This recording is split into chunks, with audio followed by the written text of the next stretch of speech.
নমস্কার বন্ধুরা, দীপার রান্নাঘরে তোমাদেরকে ওয়েলকাম। দেখো, আজকে আমি তোমাদেরকে বানিয়ে দেখাতে চলেছি কাঁচা আলুদের চিপস।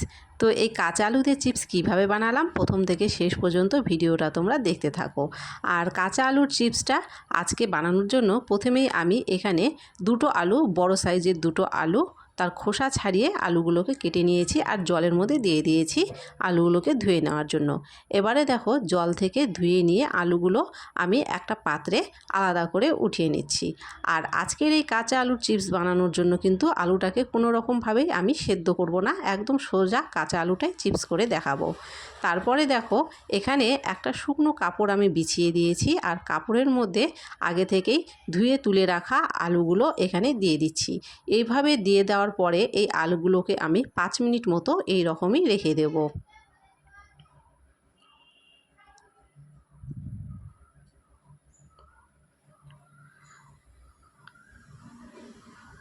তো দেখো, 5 মিনিট এইভাবেই আমি রেখে দিয়েছিলাম। 5 মিনিট পরে একটা শুকনো কাপড় দিয়ে আমি আলুর ওপরের যে এক্সট্রা জলগুলো আছে সেই জলগুলোকে খুব ভালো করে এখানে মুছে দিচ্ছি। তারপরে এখানে আমি কড়াইতে তেল বসিয়ে দিলাম আর তেলটাকে খুব ভালো করে গরম করে নিয়েছি।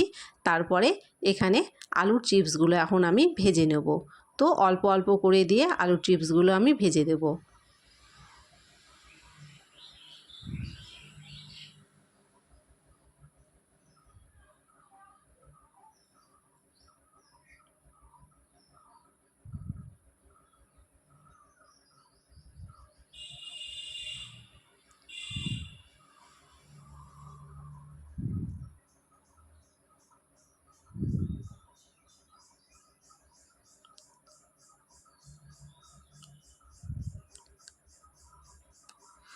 তো দেখো, এখানে প্রথমের আলুর চিপসগুলো আমার ভাজা হয়ে গেছে। এখন আমি তেল থেকে এগুলো ছেঁকে নামিয়ে নিচ্ছি।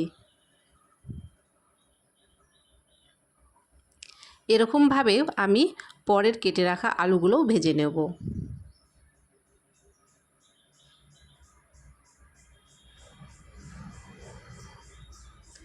তো দেখো, এখানে আলু ভাজা আমার সব হয়ে গেছে, আমি নামিয়ে নিয়েছি। এখন এখানে স্বাদের জন্য আমি এর উপর দিয়ে একটু লঙ্কার গুঁড়ো ছড়িয়ে দিলাম আর তারপরে এখানে দিয়ে দিচ্ছি আমি একটু স্বাদ মতো লবণ।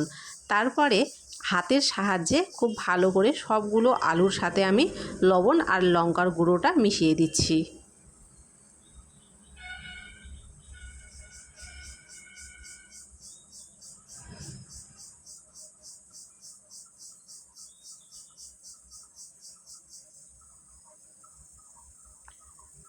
তো দেখো, খুবই কম সময়ে আর কি সুন্দর আলুর চিপস আজকে তৈরি হয়ে গেল। আমি তোমাদেরকে এখানে একটা আলু ভেঙে দেখিয়ে দিচ্ছি, দেখো কতটা মুচমুচে হয়েছে।